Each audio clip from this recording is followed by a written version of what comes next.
기도하겠습니다. 오늘 주시는 말씀 신명기 10장 1절부터 11절까지입니다. 신명기 10장 1절부터 11절 한 절씩 읽습니다. 그때 여호와께서 내게 이르시기를 너는 처음과 같은 두 돌판을 다듬어 가지고 산에 올라 내게로 나아오고 또 나무괴 하나를 만들라.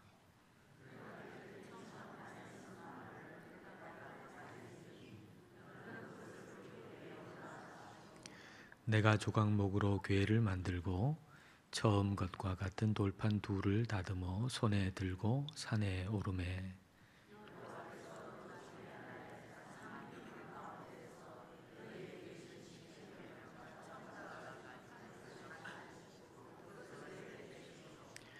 내가 돌이켜 산에서 내려와서 여호와께서 내게 명령하신 대로 그 판을 내가 만든 궤에 넣었더니 지금까지 있느니라.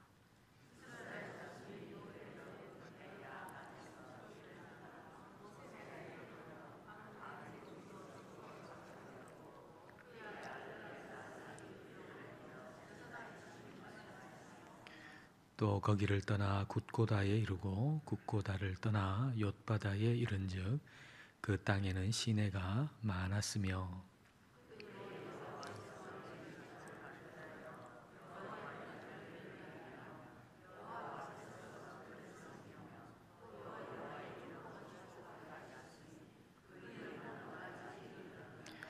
그러므로 레위는 그의 형제 중에 분깃이 없으며 기업이 없고 내 하나님 여호와께서 그에게 말씀하심 같이 여호와가 그의 기업이시니라.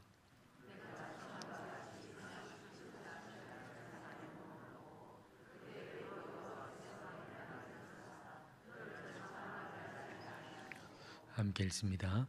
여호와께서 내게 이르시되 일어나서 백성보다 먼저 길을 떠나라. 내가 그들에게 주리라고 그들의 조상들에게 맹세한 땅에 그들이 들어가서 그것을 차지하리라 하셨느니라. 아멘. 십계명이 기록된 두 돌판을 모세가 가지고 시내산에서 내려올 때 그 이스라엘 백성들이 금송아지 만들고 거기서 춤을 추고 있는 장면을 보게 되죠. 그리고 그것을 깨뜨립니다. 언약이 깨졌다, 그런 의미가 되죠. 근데 하나님께서 그 두 돌판 처음 것과 같이 똑같이 만들어서 올라와라, 그렇게 말씀하시죠. 1절 말씀 보십시오. 그때 여호와께서 내게 이르시기를 너는 처음과 같은 두 돌판을 다듬어 가지고 산에 올라 내게로 나아오고 또 나무괴 하나를 만들라. 처음과 같은 두 돌판을 다듬어서 가지고 오라 라고 하는 것은 그 깨진 언약을 다시 회복하겠다, 그런 말씀이죠. 십계명은 말하자면 혼인서약서 같은 겁니다. 하나님과 이스라엘 백성들 사이의 혼인서약서. 근데 신혼 초에 이스라엘 백성들이 해서는 안 되는 짓을 해버린 거예요. 그래서 그 혼인서약서가 찢어진 것이죠.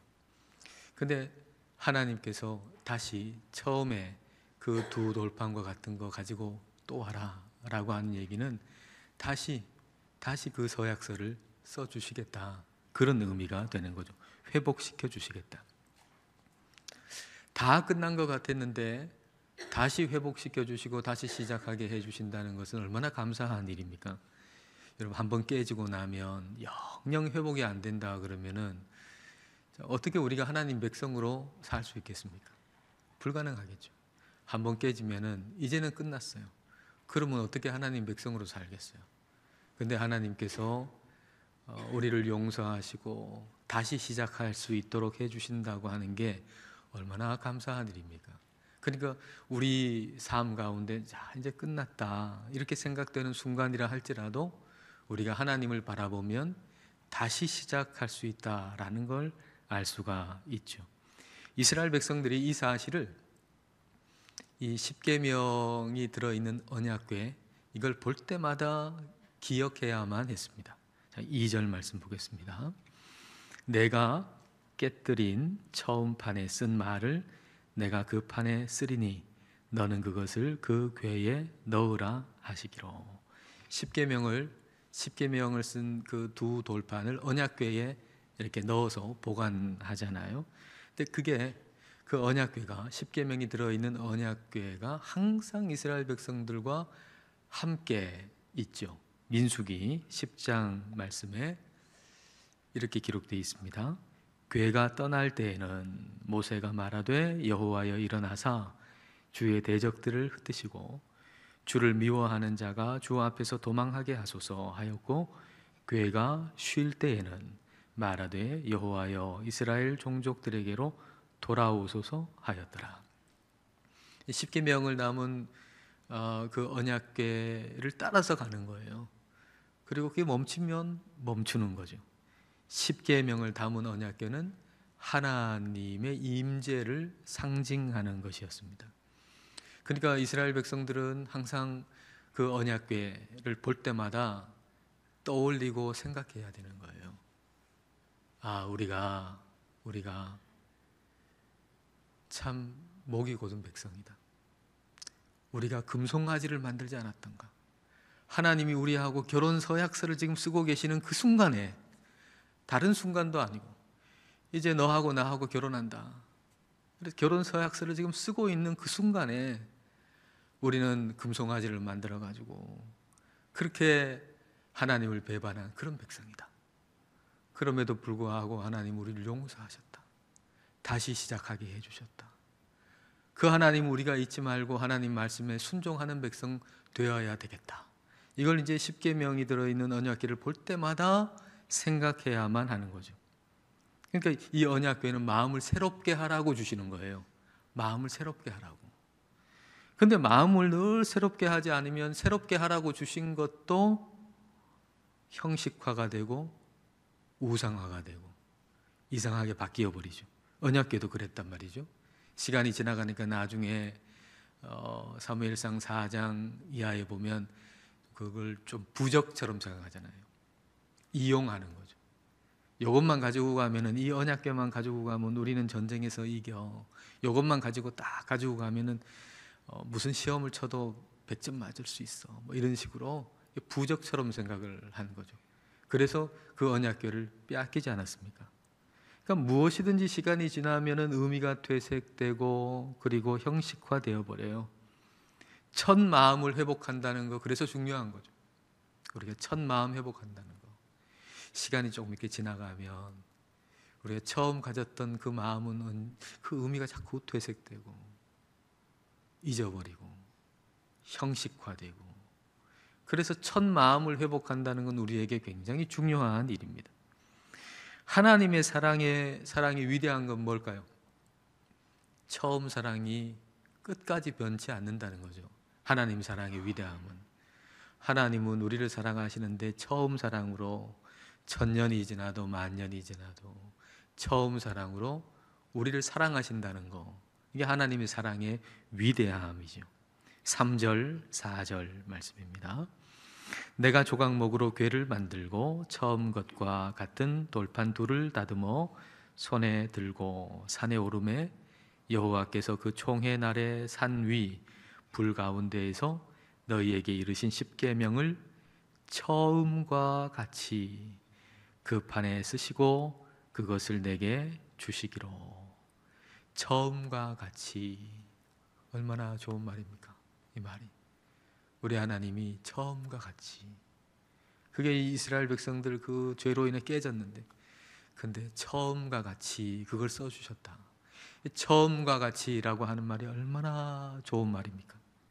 변치 않는 하나님 사랑을 보여주는 거죠. 변치 않는 하나님의 사랑, 끝까지 변치 않는 하나님의 사랑을 보여주는 거예요. 하나님은 변치 않는 사랑으로 하나님의 백성들을 사랑하시고 그리고 좋은 길로 인도하시는 분이에요.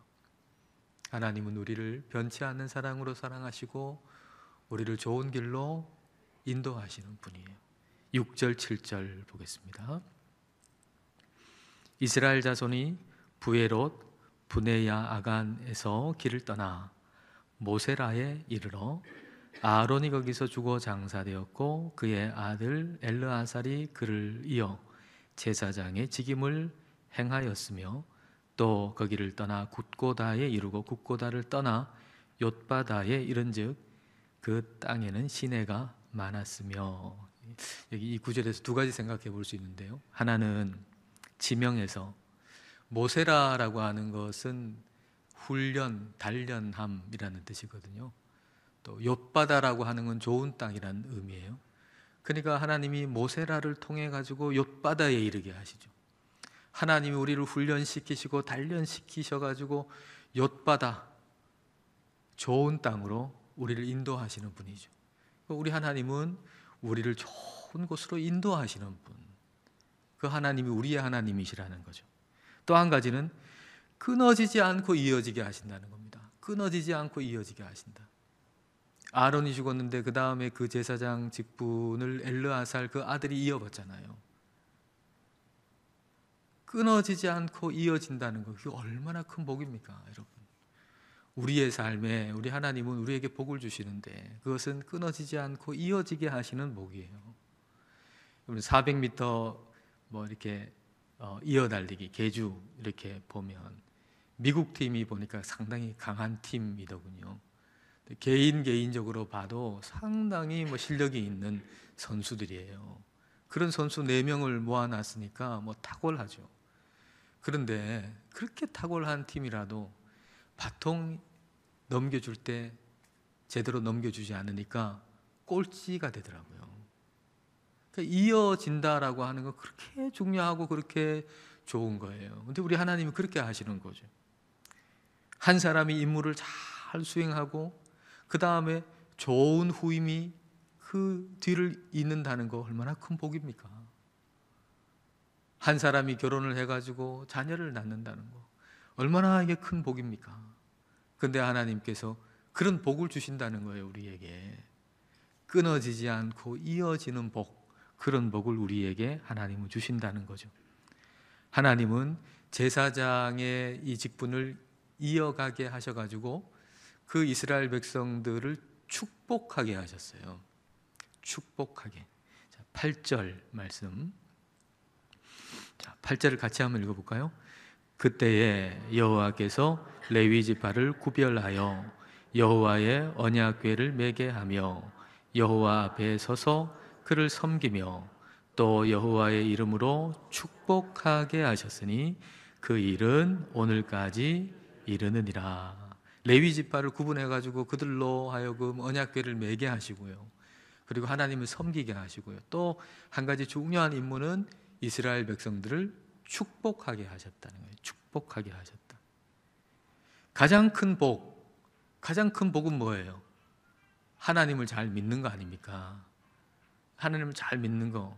그러니까 축복한다. 축복을 우리는 복하고 같은 의미로 축복, 복 이렇게 쓰는데 축복이라는 것은 정확한 의미는 복을 비는 거죠. 복을 구하는 거죠. 복을 주십시오 하고 하나님께 구하는 게 축복이죠. 그러니까 이 레위 자손들이 이스라엘 백성들을 축복할 때 가장 큰 축복은 하나님 잘 믿게 해주십시오라고 복을 비는 거, 이게 가장 큰 축복이 아니겠어요? 그 마찬가지로 레위 지파를 구분해 가지고 이스라엘 백성들을 축복하게 하셨듯이 하나님께서 우리를 먼저 부르시고 우리를 먼저 구분하셔서 우리를 통해서 사람들을 축복하게 하신다는 거예요. 우리를 왜 먼저 부르셨는가? 하나님 우리를 부르셔서 우리를 통해서 사람들을 축복하게 하시려고, 복을 빌게 하시려고. 그러면 가장 큰 복은 뭐예요? 우리 예수님 아는 거 가장 큰 복 아니겠어요? 그러니까 우리가 다른 사람들을 축복할 때 어떻게 축복하나요? 하나님 이 사람이 예수님을 알게 해주십시오라고 복을 비는 거죠. 우리 성도들을 위해서 기도할 때도 마찬가지로 하나님, 성도가 하나님을 더 깊이 알게 해주십시오 라고 우리가 축복하는 거죠. 복을 비는 것입니다. 하나님께서 그렇게 우리를 구분하셔서 사람들을 축복하게 하셨습니다. 그렇다면은 우리 자신이 예수님을 가장 큰 복으로 여겨야 함은 두말할 필요가 없겠죠. 우리가 이제 다른 사람들 축복할 때 그 축복이, 그 복을 비는 게 예수님을 잘 알게 해달라고 그렇게 축복한다면 그 축복, 복을 비는 사람 마음속에는 예수님이 가장 큰 복이다라고 하는 걸 내 마음속에 가지고 있어야 당연한 거 아니겠습니까? 자, 9절 말씀 보겠습니다. 자, 9절을 같이 읽습니다. 그러므로 레위는 그의 형제 중에 분깃이 없으며 기업이 없고 내 하나님 여호와께서 그에게 말씀하심 같이 여호와가 그의 기업이시니라. 다른 지파는 다 땅을 줬는데 레위 지파는 땅을 안 주고 하나님이 너의 기업이시다. 하나님이 너의 유산이시다. 하나님이 너의 상이다. 이렇게 말씀하시는 거죠. 세상의 시각으로 보면 좀 짜증나죠. 좀 서운하죠. 뭐라도 조금 주시면서 그래, 하나님이 너의 기업이야. 그러면 좋잖아요. 뭐라도 좀 주시면서 말입니다. 하나님이 너의 기업이야. 뭐 트로피라도 좀 주면서 하나님이 너의 상이야. 그러면 좋을 텐데 안 그러고 아무것도 안 주면서 하나님은 너의 기업이야. 하나님이 너의 상이야. 이렇게 얘기한단 말이에요.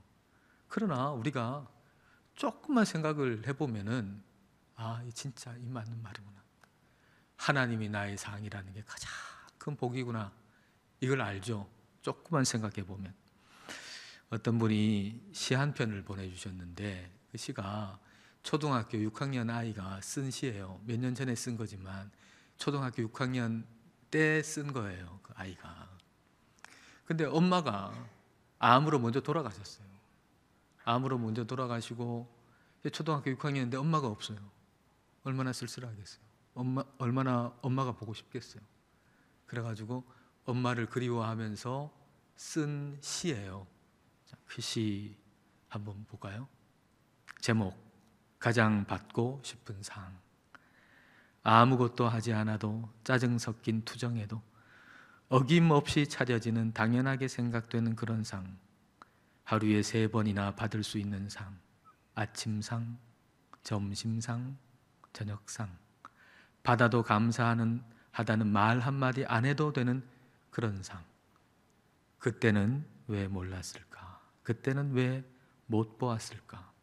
그 상을 내시던 주름진 엄마의 손을 그때는 왜 잡아주지 못했을까? 감사하다는 말 한마디 꺼내지 못했을까? 그동안 숨겨놨던 말, 이제는 받지 못할 상 앞에 앉아 홀로 되뇌어 봅니다. 엄마 사랑해요. 엄마 고마웠어요. 엄마 편히 쉬세요.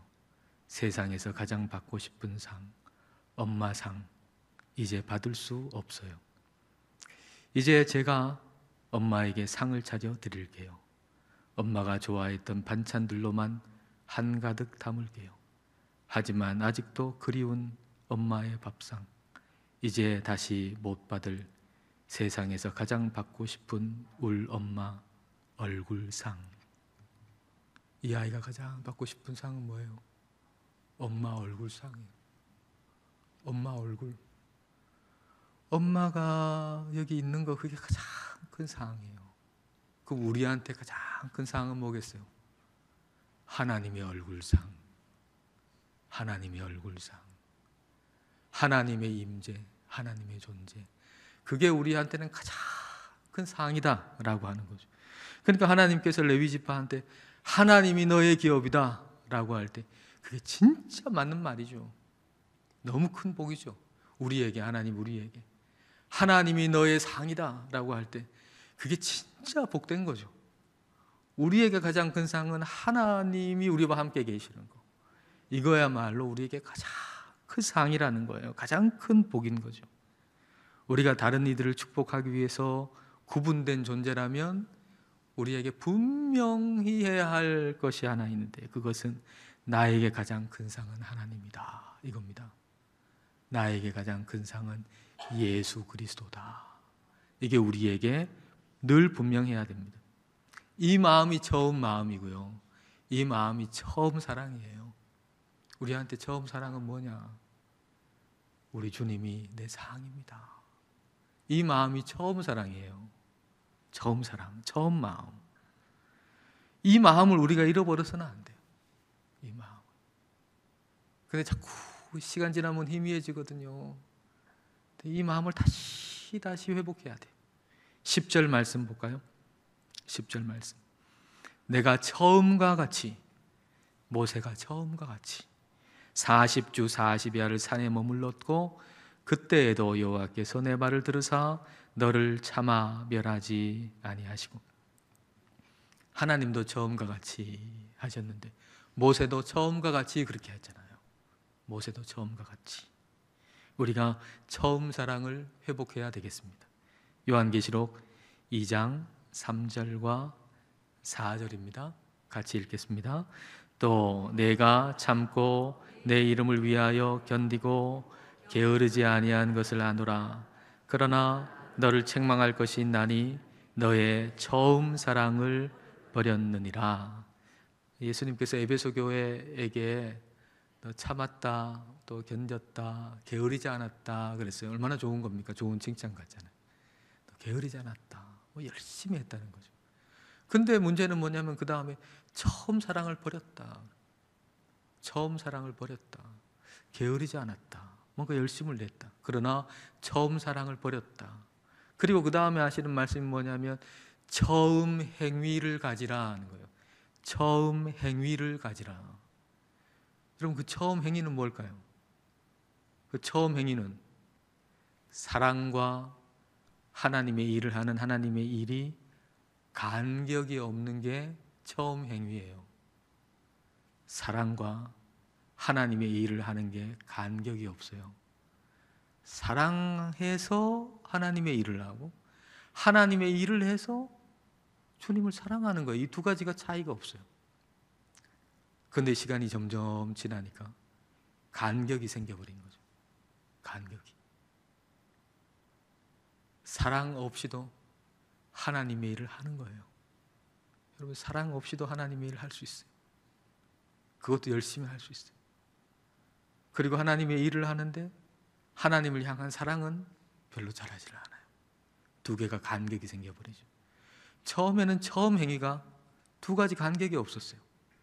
하나님을 사랑하는 건 곧 그분의 일을 하는 거고, 그분의 일을 하는 것은 곧 그분을 사랑하는 것이었고, 이 두 가지가 같은 것이었는데 이제 세월이 지나 게으르지는 않은데 그분을 향한 사랑은 식어버렸어요. 그래서 사랑하지 않아도 열심은 일을 하고 열심을 내서 일은 하는데 그분을 향한 사랑은 처음 같지 않은 그런 상태가 되어버렸단 말이죠. 그래서 처음 사랑을 회복해라, 처음 행위를 가지라, 그렇게 말씀하시는 거죠. 네가 주님 사랑해서 주님의 일을 하고 주님의 일을 하는 것이 곧 그분을 사랑하는 것이 되어라, 이렇게 말씀을 하시는 거예요. 우리는 처음 사랑을 회복해야 돼요. 모세가 다시 시내산 두 번째 올라갈 때 억지로 올라간 거 아니잖아요. 처음과 같이 주님 사랑해서 시내산 올라가고 시내산 올라가는 것이 곧 그분을 사랑하는 거고 40일 금식하는 거에 그분을 사랑하는 거고 사랑해서 40일 금식하는 거고 이 두 가지가 전혀 다르지 않은 처음 사랑을 그대로 모세가 가지고 있었던 것이죠. 11절 말씀 같이 한번 읽겠습니다. 여호와께서 내게 이르시되 일어나서 백성보다 먼저 길을 떠나라. 내가 그들에게 주리라고 그들의 조상들에게 맹세한 땅에 그들이 들어가서 그것을 차지하리라 하셨느니라. 하나님께서 모세한테 백성보다 먼저 가라 그랬습니다. 먼저 가라, 앞서 가라. 처음 사랑 가지고서 앞서 나가라. 너 처음 사랑 가지고 앞서 나가서 백성들도 그 처음 사랑 생각하면서 따라올 수 있게 해라. 방향타 역할이죠. 말하자면 방향타 역할. 우리도 모세같이 어느 누군가에게는 방향타 역할을 하게 될 겁니다. 나도 모르는 사이에 내가 걸어가는 길이, 내 인생이 누군가에게는 방향타 역할을 할 수 있을 겁니다. 그러면 그 방향타 역할을 잘 하도록 우리가 처음 사랑 다시 회복하고 처음 마음, 처음 사랑으로 그렇게 주님과 동행하면서 살아가시는 저와 여러분 되시기를 축복합니다.